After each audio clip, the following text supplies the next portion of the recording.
सबको जय मसीह की। मेरे प्रिय भाई बहनों, इस मीटिंग में आप सभी का बहुत बहुत स्वागत है। तो मेरे प्रिय भाई बहनों, आज का जो टॉपिक है बहुत ही इम्पोर्टेंट है, बहुत ही खास है।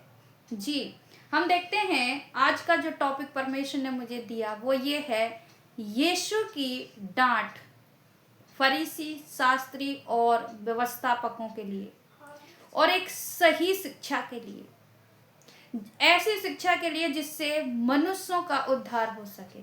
जी हाँ, मनुष्यों का उद्धार हो सके। तो आइए हम वचन की तरफ जाएंगे। हम निकालेंगे लूका की पुस्तक 11 अध्याय और उसका 37वां आयत। और हमारे बीच में इस वचन को पढ़ने के लिए हमारे बीच में बबली चरण इस वचन को पढ़ेंगी। जी। जब वह बातें कर रहा था तो किसी फरीसी ने उससे विनती की कि मेरे यहाँ भोजन कर। वह भीतर जाकर भोजन करने बैठा। जी, मेरे प्रिय भाई बहनों, यीशु एक मार्ग में जा रहा है और वहां पे एक फरीसी मिलता है और वो कहता है कि मेरे घर पे आके भोजन कर। अब देखते हैं कि वहां यीशु मसीह उनसे कितनी गहरी बात करता है, और वो भी ऐसी बात जो आज मूसा की गद्दी पर बैठ करके आज बहुत से लोग, बहुत से पासवान इन बातों को सिखा रहे हैं। जी, आगे पढ़ेंगे। फरीसी को ये देखकर अचंभा हुआ जी कि उसने भोजन करने से पहले स्नान नहीं किया। जी, मेरे प्रिय भाई बहनों, फरीसी को इस बात से अचंभित हुआ कि यीशु मसीह ने बिना स्नान किए, यानी कि बिना नहाए भोजन किया। तो मेरे प्रिय भाई बहनों, जब हम देखते हैं कि फरीसी, शास्त्री, व्यवस्थापक, ये सब व्यवस्था को जानने वाले लोग हैं, परमेश्वर की आराधना करने वाले लोग हैं, व्यवस्था को फॉलो करने वाले लोग हैं।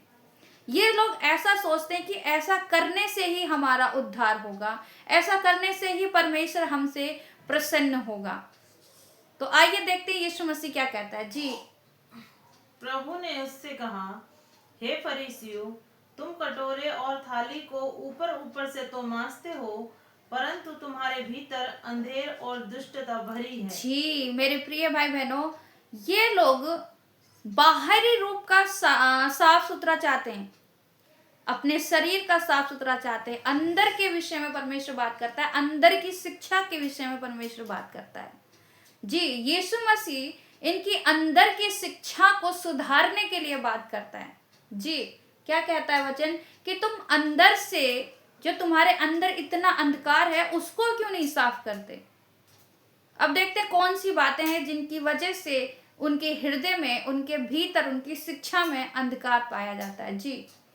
हे निर्बुद्धियों, जी, जिसने बाहर का भाग बनाया, क्या उसने भीतर का भाग नहीं बनाया। जी, ये बहुत गौर देने वाली बात है, बहुत ध्यान देने वाली बात है। मेरे प्रियो, यीशु क्या कहता है कि हे निर्बुद्धियों, जिस चीज से तुम ये जानते हो, ये मानते हो कि ऐसा करने से, स्नान करके भोजन करने से हमारा उद्धार हो जाएगा या हम बहुत पवित्र हो जाएंगे, बहुत साफ सुथरे हो जाएंगे, नहीं। मेरे प्रिय भाई बहनों, यीशु कहता है कि जिसने बाहर का रूप बनाया, क्या उसने अंदर का नहीं बनाया।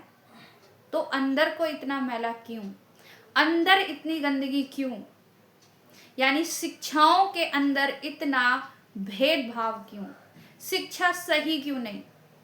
तुम मनुष्यों की रीति रिवाजों को इतना अपनाते हो, उतना परमेश्वर की बातों को क्यों नहीं अपनाते, उतना उद्धार के विषय में क्यों नहीं बताते हो। जी, ये फरीसी शास्त्री ऐसे ही थे। ये बाहर से तो बहुत धुल समझ के अच्छा खासा रह करके इनको लगता था कि हमारा उद्धार हो जाएगा, पर ऐसा नहीं था। इनका मन परमेश्वर से दूर था। मेरे प्रियो, जी, यशा भविष्यवक्ता कहता था कि तुम्हारे लिए ये ठीक ही भविष्यवाणी की गई है कि तुम्हारा मन मुझसे दूर रहता है, तुम व्यर्थ मेरी उपासना करते हो। ये खूब उपासना तो करते थे, खूब रात दिन परमेश्वर को प्रसन्न करने के लिए बहुत कुछ करते थे, लेकिन मनुष्यों की रीति पर, परमेश्वर की रीति पर नहीं। जी, मेरे प्रिय भाई बहनों, आइए हम पढ़ते हैं और आगे। जी, पढ़ेंगे। परंतु हाँ, भीतर वाली वस्तुओं को दान कर दो, तो देखो सब कुछ तुम्हारे लिए शुद्ध हो जाएगा। जी, तो इन्होंने क्या नहीं कर रखा था, भीतर वाली वस्तुओं को छिपा के रखा था। आप जानते हैं कौन सी भीतर वाली वस्तु है? आइए हम निकालेंगे मत्ती सुसमाचार 23 अध्याय। जी, इन्होंने भीतर वाली वस्तुओं को छिपा के रखा था, दान नहीं किया, मतलब बताया नहीं। जी 23 का 23 हम पढ़ेंगे, क्या लिखा है? 23 का 23। जी हे कपटी कपटी शास्त्रियों जी और फरीसियों, जी तुम पर हाय, तुम पुदीने और सौंफ और जीरे का 10वां अंश तो देते हो, परंतु तुम ने व्यवस्था की गंभीर बातों को अर्थात न्याय और दया और विश्वास को छोड़ दिया है। जी चाहिए था कि इन्हें भी करते रहते और उन्हें भी न छोड़ते। जी मेरे प्रिय भाई बहनों, इन्होंने कौन सी बातों को छिपाया? व्यवस्था की गंभीर बातों को, अर्थात न्याय और दया और विश्वास को इन्होंने छोड़ दिया था। तो मेरे प्रिय भाई बहनों, इन्होंने विश्वास को छोड़ा, व्यवस्था की गंभीर बातों को इन्होंने बताना जरूरी नहीं समझा। जी, और ये ऐसे व्यक्ति थे कि अपने मत में लाने के लिए ये कुछ भी कर गुजरते थे। जी, आपको पता है वचन साफ साफ कहता है कि ये बड़ी देर तक प्रार्थना किया करते थे ताकि सबको अच्छा लगे। जी, जब हम यहाँ देखते हैं 23 का 5 जब हम पढ़ते हैं तो क्या लिखा है? वे अपने सब काम लोगों को दिखाने के लिए करते हैं। जी वे अपने ताबीजों को चौड़ा करते और अपने वस्त्रों की कोरे बढ़ाते हैं। जी, वो सब काम किसको दिखाने के लिए करते हैं? मनुष्य को दिखाने के लिए। कौन कौन से काम? वे अपने सब काम लोगों को दिखाने के लिए वे अपने ताबीजों को चौड़ा करते हैं। जी, फरीसी शास्त्री अपने ताबीजों को चौड़ा करेंगे, अपने लिखा है अपने वस्त्र के कोरों को भी वो बढ़ाते हैं, और भोज में वे मुख्य स्थान और सभा में मुख्य आसन चाहते हैं। ऐसी इनकी इच्छा रहती थी, पर हमारे यीशु मसीह को ऐसी इच्छा नहीं रहती थी। यीशु मसीह ने साफ कह दिया, तुम रब्बी भी मत कहलाना, तुम गुरु भी मत कहलाना। अब देखिए मेरे प्रियो, जो गुरु होकर के कहता है कि गुरु मत कहलवाना, इसलिए इनको इन बातों के लिए यीशु डांट रहा था। इन बातों के लिए यीशु इनको डांट लगा रहा था कि तुम ऐसा क्यों करते हो, तुम सब काम मनुष्यों को दिखाने के लिए क्यों करते हो, तुम परमेश्वर को प्रसन्न करने के लिए क्यों नहीं ये काम करते हो जिससे तुम्हारा उद्धार हो जाए, तुम मनुष्यों को अंधकार में क्यों रखते हो, तुम न्याय की बातों को क्यों नहीं बताते हो जिनसे उनका उद्धार हो सकता है, जिनसे उनकी आत्मा बच सकती है, तुम ऐसी बातों को क्यों नहीं बताते। जी, तो मेरे प्रिय भाई बहनों, यहाँ पे क्या लिखा है? जी 23 का 16 जब हम पढ़ते हैं तो क्या लिखा है? हे अंधे अगुवो, जी तुम पर हाय, जो कहते हो कि यदि कोई मंदिर की शपथ खाए तो कुछ नहीं, परंतु यदि कोई मंदिर के सोने की सौगंध खाए तो उससे बध जाएगा। जी मेरे प्रियो, ये ऐसी शिक्षा को सिखाते थे। मंदिर की शपथ खा सकते हो, सोने की शपथ नहीं खा सकते हो जो मंदिर के अंदर रखा रहता है। ऐसी शिक्षाओं को ये सिखाते थे। कभी देखते हैं हम चर्च में पापा कहलवाना। जी, पृथ्वी पर एक पास्टर अपने आप को पापा कहलवाते हैं। सोच से भी परे बातें हैं मेरे प्रियो, ये जिनके लिए यीशु खुद मना करके गया। आज हम उन बातों को नहीं मानते। जी, यीशु ने इन बातों के लिए क्लियर साफ साफ मना किया हुआ है कि तुम पृथ्वी पर किसी को पिता ना कहना, सिर्फ अपने माता पिता को बोल सकते हैं, बाकी और किसी गुरु को पिता नहीं कहना। हमारा यीशु मसीह परमेश्वर का पुत्र होने के बाद, यानी कि वो त्रिएक परमेश्वर होने के बाद, उसने कभी गुरु नहीं कहलवाया, और ना ही उसने कभी ऐसा बोला कि तुम गुरु कहलवाना या तुम रब्बी कहलवाना। और ये बातें खूब हुआ करती थी, और आज उन कलीसियाओं में ये बातें होती हैं जो मूसा की गद्दी के समान काम कर रहे हैं बैठ करके। जी, जब हम देखते हैं 23 का पहला, जी पढ़ेंगे, क्या लिखा है?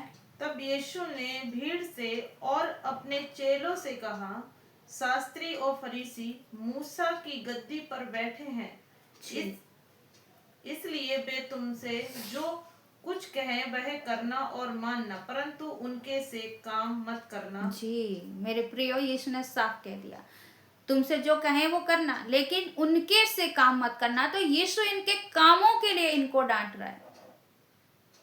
इनके घर पे जाके इनको जब यीशु मसीह को भोज के लिए बुलाया, खाने पर बुलाया, तब इन बातों को यीशु ने उनकी शिक्षा को ठीक किया मेरे प्रियो। तो आज मेरे प्रियो अपनी शिक्षा को ठीक करना बहुत जरूरी है। आज हम फरीसी शास्त्री व्यवस्थापक की शिक्षाओं को लेकर के मनुष्यों को ना भरमाएं, मनुष्यों को ना भटकाएं, उन बातों को बताएं जिन बातों से उनका उद्धार हो सकता है। मैं उद्धार पर बार बार जोर इसलिए देती हूँ मेरे प्रियो, क्योंकि हमारे उद्धार के लिए यीशु क्रूस पर चढ़ा। जी, हमारे उद्धार के लिए यीशु क्रूस पर चढ़ गया। हमारी आत्मा को बचाने के लिए यीशु क्रूस पर चढ़ गया। अगर ऐसा नहीं हो पाया, हम बचा नहीं पाए, हम खुद बच नहीं पाए, तो यीशु के क्रूस पर चढ़ना व्यर्थ हो जाएगा। जबकि यीशु कहता है आत्मा को नहीं बुझाओ। लेकिन आज के कुछ ऐसे फरीसी शास्त्री बन बैठे हैं, मूसा की तरह काम कर रहे हैं, पास्टर, बिशप, अपोस्टल, प्रॉफिट, ऐसी शिक्षा को आज कलीसियाओं में देते हैं। जी, तो कैसे आत्मा बचेगी? कुछ लोग कहते हैं पौलुस की एक बात को लेकर के स्त्रियां प्रचार नहीं कर सकती। कुछ उन बातों से आत्मा को बुझा रहे हैं। जी, कुछ उन बातों से आत्मा को बुझा रहे हैं। कुछ बड़े बड़े आसनों के चक्कर में, बड़े बड़े मुख्य बातों के चक्कर में आकर के बहुत सारी आत्माओं को बुझा रहे हैं। तो मेरे प्रिय भाई बहनों, ऐसा क्यों? कुछ संसारिक रीति रिवाजों को निभा करके आत्मा को बुझा रहे हैं। क्यों ऐसा? क्या यीशु का क्रूस पर चढ़ना व्यर्थ चला जाए? पौलुस कहता है क्या हम पाप करते रहें कि अनुग्रह बहुत हो? मेरे प्रियो, याद रखिए, मनुष्य को बचाने के लिए यीशु क्रूस पर चढ़ा।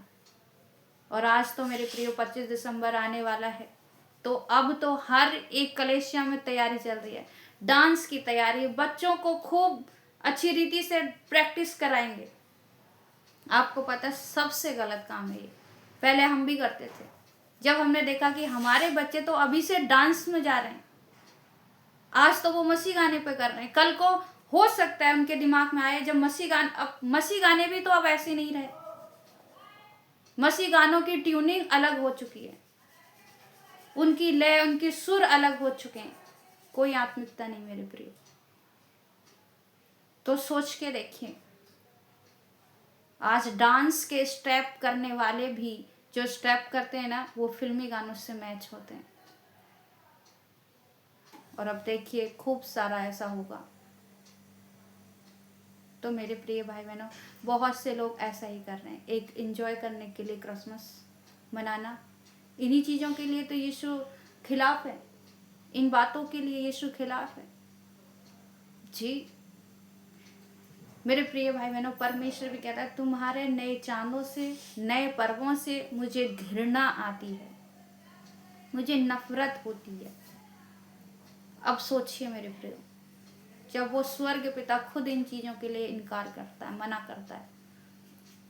बहुत से लोग हर साल मेरे प्रियो यीशु को जीवित करते हैं, उसका जन्मदिन मनाते हैं, फिर हर साल जब गुड फ्राइडे आएगा, जब ईस्टर आएगा, फिर उसको क्रूस पर चढ़ा देंगे, फिर दुख मनाएंगे।